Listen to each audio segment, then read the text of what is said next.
If it's a day called today, we're talking guitars and life. Well, welcome back everybody to another exciting adventure of Ted Talks Guitars and Life. Well, my friends, you are looking at the Firebird Guitar Build Project. This is the guitar that I was sent by my good friend Ray over Guitar Adventures with Ray Landis. Check out Ray's channel. Send him some love, baby. Yeah, do that for me, Jack.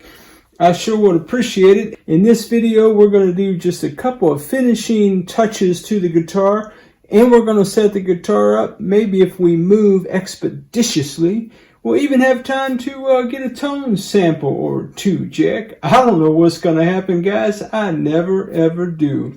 Well, if you fancy an adventure, Jack, why don't you run out to the kitchen, grab yourself a Diet Coke and a popcorn, baby. Meet me right back here at the workbench, man. Come on, get your snacks. Get up, man. Let's get into it.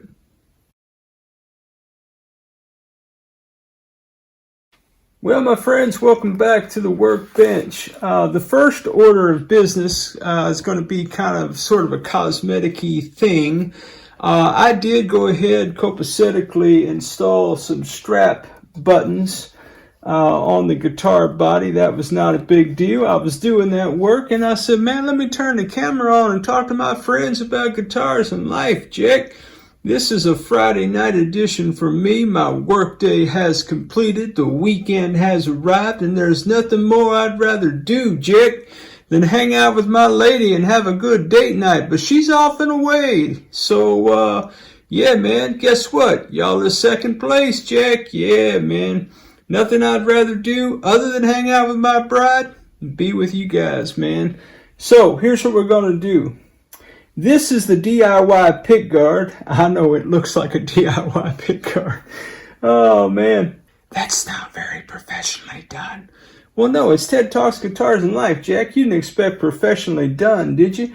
Guys, two things are true today and every day. Number one, I'm not a luthier. Number two, I'm no professional. Number three, all this channel has ever been, Jack, is one man's journey in all things guitars and talking about a little bit of life along the way. Yeah, my friends, this is a DIY pickguard.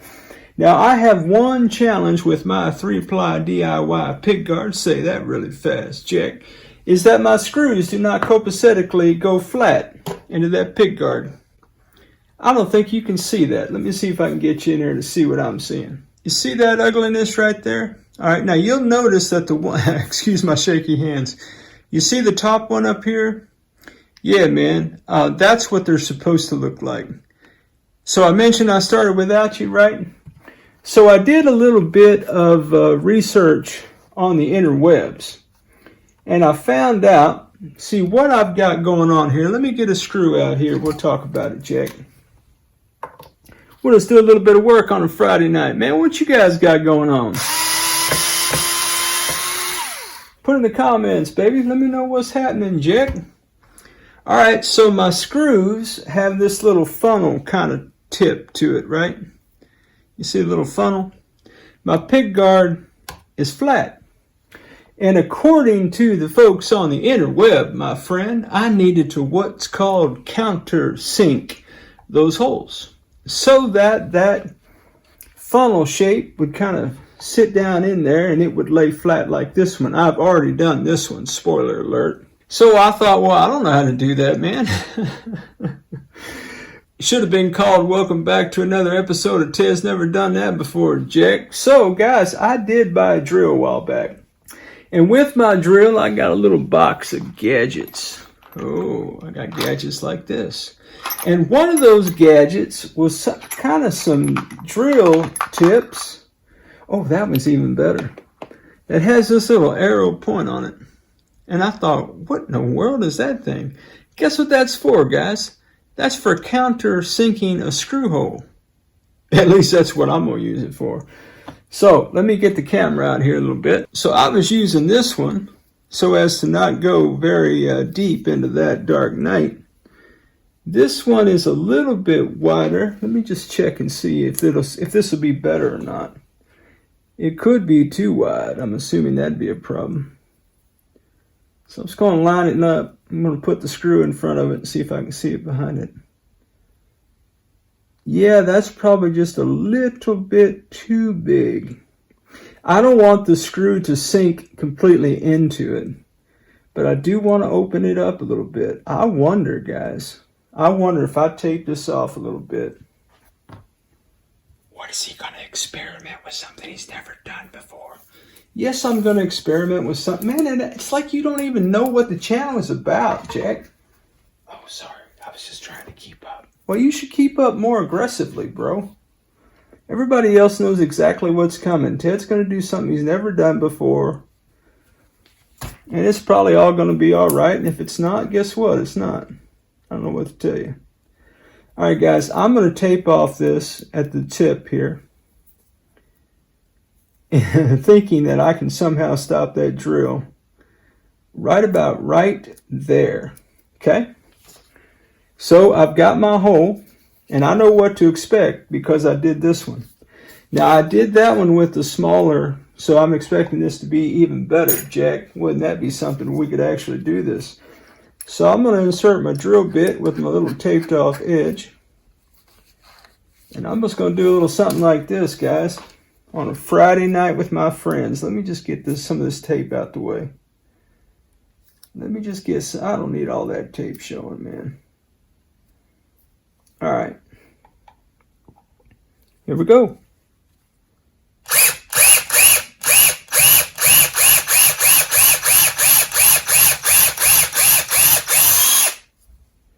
All right, now,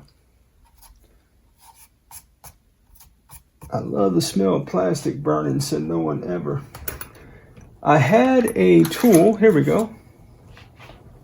So now what you got to kind of do, because I got the nibblicious here, I'm just going to go around it with my X-Acto blade.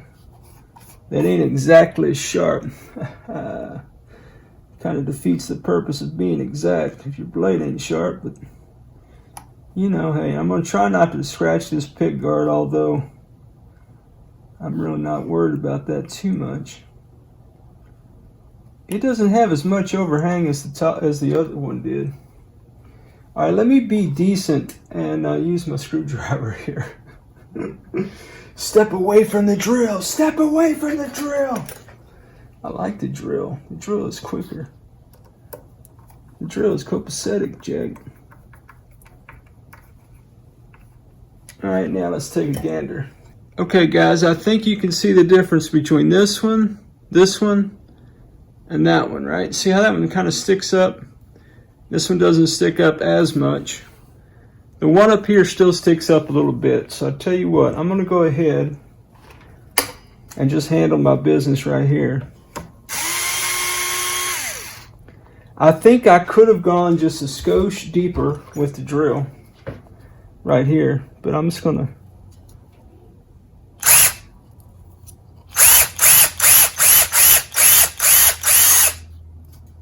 all right. Yeah, that gave me some nibbage. Gave me some nibbage. A little nibblicious. Man, I hope you guys are having a fantastic day, man. Guys, you know what, man? I pray, and I mean that with my whole heart. Guys, I pray that you're surrounded by people who love and affirm you, baby. People who get you, you know what I'm saying? People who feel you. Yeah, man. People who make you want to be a better version of you, Jack. Now that one sunk in much deeper than the others. Let's take a gander close up and in person. Yeah, so the top one is probably the best one, right? That's a little bit deeper. So I think I could go a little bit deeper on this other one right here. We can't even see what he's doing. Well, I'm trying. All right, stand by. I'm gonna go just a touch, just a touch. I'm gonna go ahead and secure this tape, man. I'm tired of watching that jack around. Now, having the tape stick out like that's kind of helpful, because when you start to see the sawdust flying, or in this case the plastic flying, that's kind of how you know you hit the mark. You know what I'm saying? Now I did have to dig out the top one a little bit earlier. So I'm just trying to, as gingerly as possible, kind of get this gunk out. I do have a vacuum standing by. Headphones. Well, that was painless. All right, so now let's see what we get.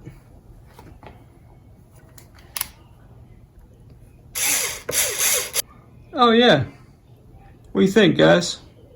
It's 100 times better than, let me show you this other side. It's 100 times better than that, isn't it? I think so. All right, guys, I'm gonna handle my business, Jack. All right, stand by.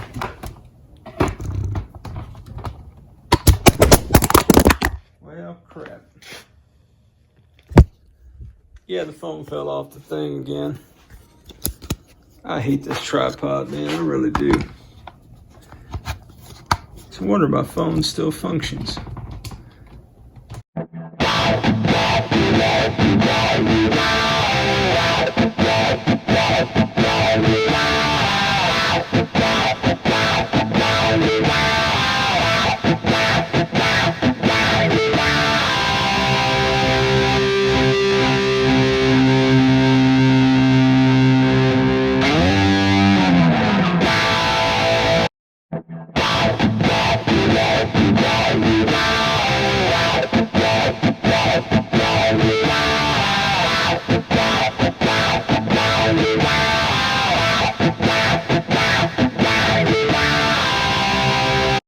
All right, my friends. Well, in the spirit of we don't hide our mistakes at TED Talks, Guitars, and Life, we own them, Jack.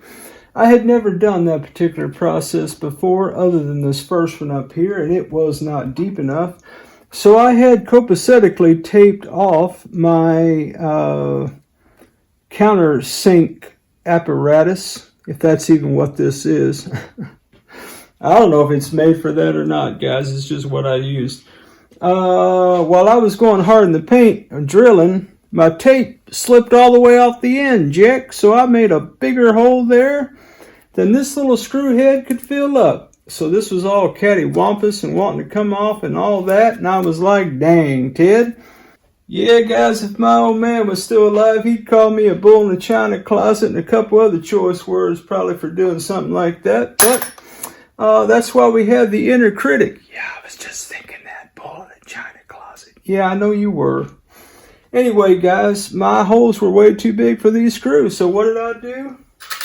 I put some of these bad boys right there in it. Now, that's the ugliest pickguard screw in the world. But you know what, guys? As I considered it for all of 15 seconds, I thought, man, the rustic, the better. The more rustic, the better on this old baby right here, Jack. I don't know, are you going to be able to see those screws in the 22nd row? You could see those from space. I don't think you can see them from space. They are big, though, aren't they? All right, guys, let me clean up, Jack. Stand by. Well, all right, my friends, we're back. Before I get too far into the train situation, I'm going to go ahead and open up these nut slots just a little bit.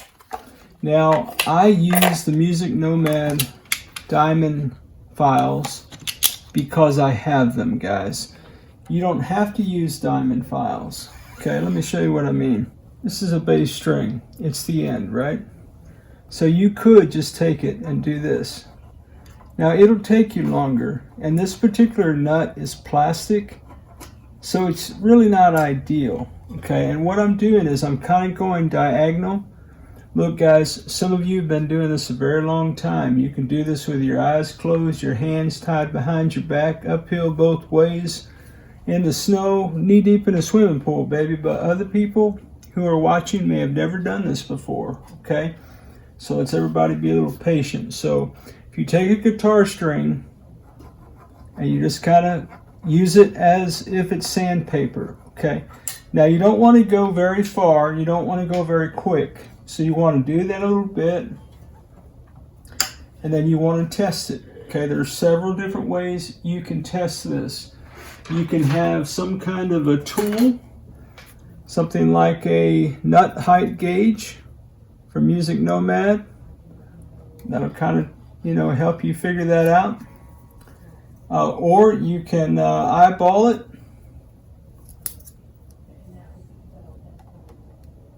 That's 0.018 right there, okay? Or 0.45 mil. Now the other thing is you want to make sure that as you're testing your height that your guitar is in tune. So let me go ahead and plug my tuner into the guitar. And I should be pretty close. All right, close enough, perfect for me. Now you could eyeball it. What I mean by that is you could you finger the 3rd fret and just see how much room you have between that string and that fret. You want a skosh of room, guys, not to be prescriptive. You set your gear up however you want, okay? But you need to have some kind of gap there. If you don't have any gap at all, if that nut slot is too low when you hit your open note, you're going to get buzzed because it's going to rattle against that 1st fret, okay? So we did that with the bass E string. The other way that you could do this is you could take something like this. These are actually sold on the Zon as nut files. You can find them if you look for them, okay? And you can just do a similar thing, okay? You can just stick it down in there. Now I always go higher or thicker than the string because I want the string to be able to live in there really comfortably. That's just me. And the other thing is that I want to file down so that my strings are kind of going this way. Not drastically, just a little bit. Just that much. Okay, now if I eyeball that, that looks pretty close to perfect for my player preference. Okay, guys, set your gear up however you want to. So there's any number of ways to get this done. Since I bought these Music Nomad fret files, Jack, and they were expensive, I'm going to use them every chance that I get, baby. So again, I always go the next higher up string, so I'm doing the 32 on what would be the 24. These are 10s, okay? And this particular file has, the way it sits, you really can't go much further than the fret unless you really try.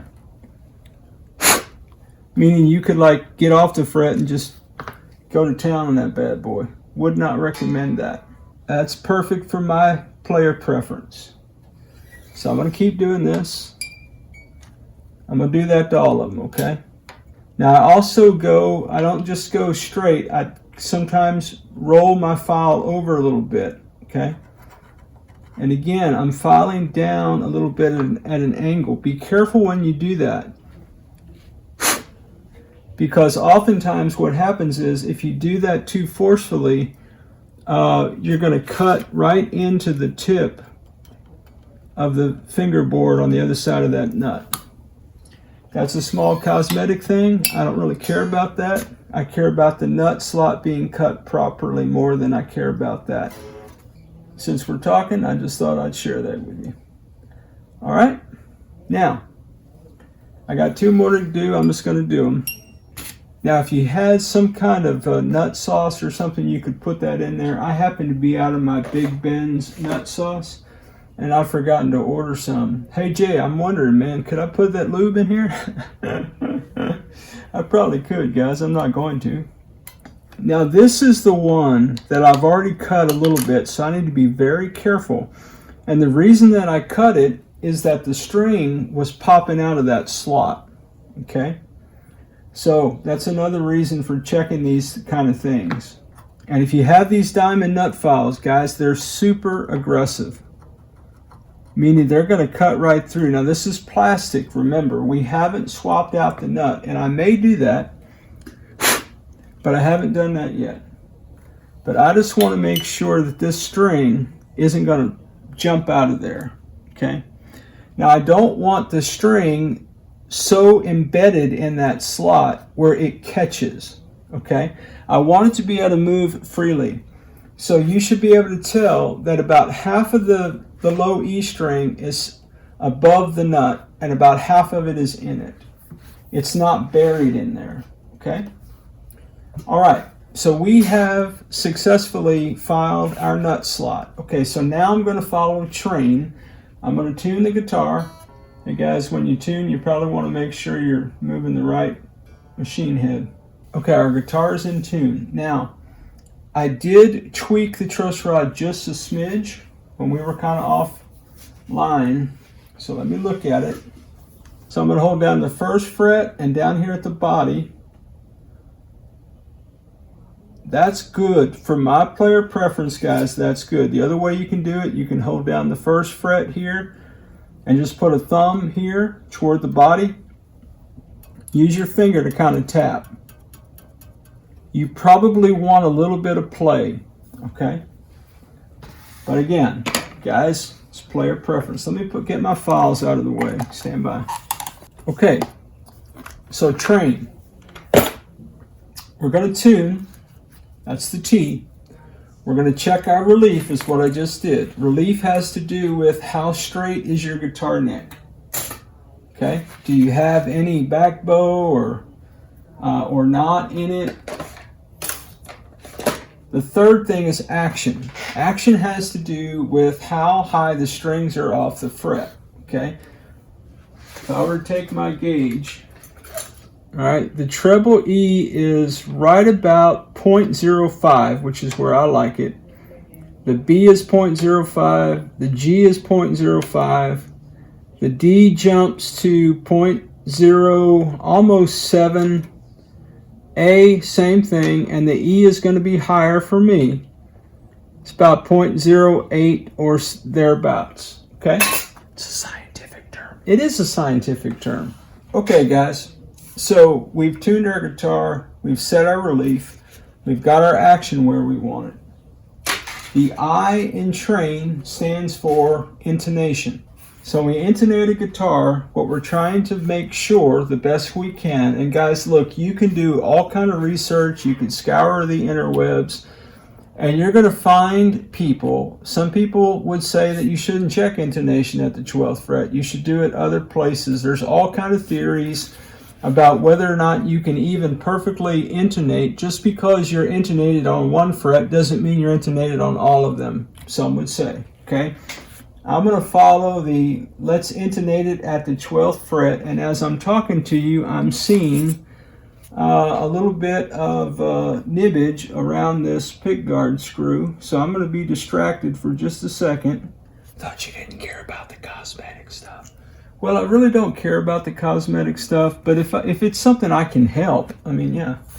All right, so the way we're going to do this, we're going to take our little Korg tuner here, and I'm going to be looking at it. And so what I'm going to do is I'm going to the low E string, okay? And then in theory, when I hit the 12th fret, I'm looking for the same in tune. Look, it's way over here. What does that tell you? That tells me that this is sharp, okay? If it's sharp, I want to move this saddle toward the bridge, okay? If it's sharp, you go toward the bridge. If it's flat, you lefty-loosey and go toward the nut. Does that make sense? Okay. So I'm going to take my screwdriver and I'm going to go a couple of turns because it was really sharp. What's funny is I text Jay a pic of the guitar. He said, "Oh, you got it done yet? Is it for sale yet?" I said, "No, it's not for sale. I still need to do a final setup." And he said, "Yeah, I could tell it's not intonated by looking at the saddles." Generally speaking, your saddles will look a certain way. They'll look a little bit like stair steps, but that is not always the case. I've seen some saddles that look pretty much straight across, but it was intonated. So guys, there's really no hard and fast rules in this kind of stuff, man. There's really not. It just kind of is what it is, you know. All guitars behave just a little bit differently. And what's really fun with the 3-saddle, get ready, Oob. What's really fun is with a 3-saddle Ellacaster style bridge, because 2 strings share a saddle, it is a little bit, well, we're going to go with awkward to try to get both strings intonated. Now, this is a bridge that I bought off the Zon, and in theory, it has brass compensated saddles. They look the same way a Wilkinson does, brass compensated saddles. They are not. We're getting closer. Now the other way you can do this, you can harmonic. You can tell it's going sharp still. So we're going back even further. Like everything else, man, you do a little bit and you measure. You do a little bit and you measure. I know I joke about the Diet Coke and the popcorn.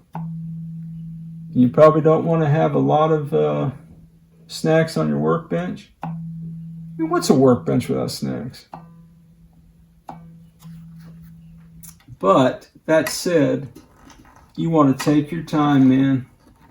Do a little bit, get you a cup of coffee, whatever it is you dig. A nice Ted Talks Guitars and Life mug. Oh, that's funny. Super close, guys. Super close. All right, that's good enough for the folks I hang out with. What's he saying about us? Not you. Because the strings share a saddle, my A string was super sharp. See, the A at the 12th fret is just a little sharp. All right, so the E is good. The A is just a touch sharp. All right, guys. So the saddle, if it's sharp, it's got to go back. If it's flat, it's got to go toward the nut. I'm going to go ahead and keep doing this, okay? I'll catch you on the other side. Okay, guys, our guitar is intonated as much as I can get those 3 barrels to be intonated. So we're going to tune up one last time. Okay, guys, now I'm going to check everything one last time. I'm going to check my relief. I can live with that. Check my action.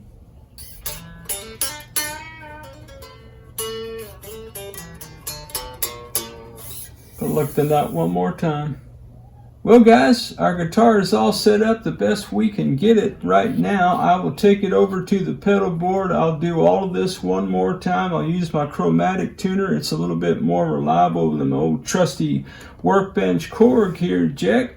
And yeah, we might get to see what she sounds like in just a moment. We'll see about that. Hey, special shout out to the Jacks, our channel members, for all your constant love, support, encouragement, and edification, my friends.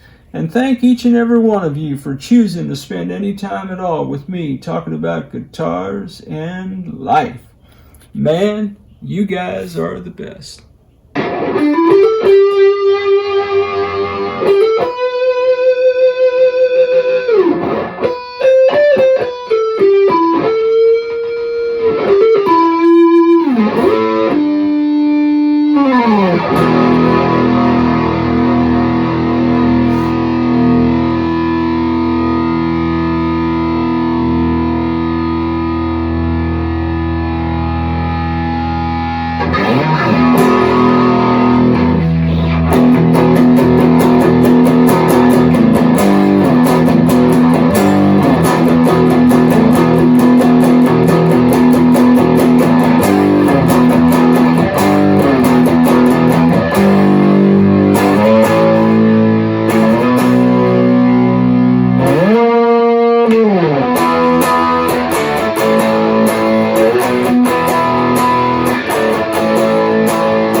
always, wherever you are in your guitar journey, man, I pray it's a long, smooth, safe, joy-filled ride for you, Jack. Rock on with your bad selves, everybody. Catch you down the road.